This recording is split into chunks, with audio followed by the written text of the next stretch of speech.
Kilala niyo ba si Joseph Merrick? Ang taong mastanyag sa tawag na Elephant Man. Ipinanganak siya noong 1862 sa Leicester, England. Bata pa lang siya, sinalakay na ng iba't ibang sakit ang kanyang katawan. Naranasan niya ang matinding pangungutya at diskriminasyon, pero sa kabila ng lahat, hindi siya sumuko. Dahil sa di pangkaraniwang itsura, napilitan siyang maging bahagi ng mga freak show sa Europa. Mahirap paniwalaan, pero ito ang naging paraan niya para mabuhay. Kahit ganito ang kanyang kalagayan, nanatili siyang positibo. Malalim ang pananampalataya ni Joseph at likas na mabait ang kanyang puso. Isang araw, nakilala niya si Dr. Frederick Treves, isang doktor na hindi lang nakita ang kanyang kakaibang anyo, kundi pati na rin ang kabutihan ng kanyang puso. Dinala siya ni Dr. Treves sa London Hospital. Doon, natagpuan ni Joseph ang respeto at pagmamahal na matagal na niyang hinahanap.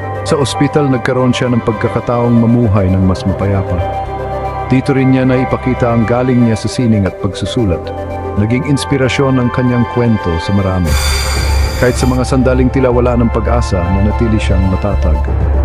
Ang iniwang aral ni Joseph sa atin ay ang tunay na kagandahan ay nasa loob ng ating mga puso.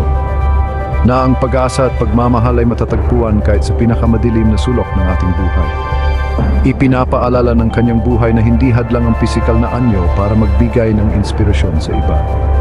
Kaya't sa tuwing mawalan kayo ng pag-asa, alalahanin si Joseph Merrick.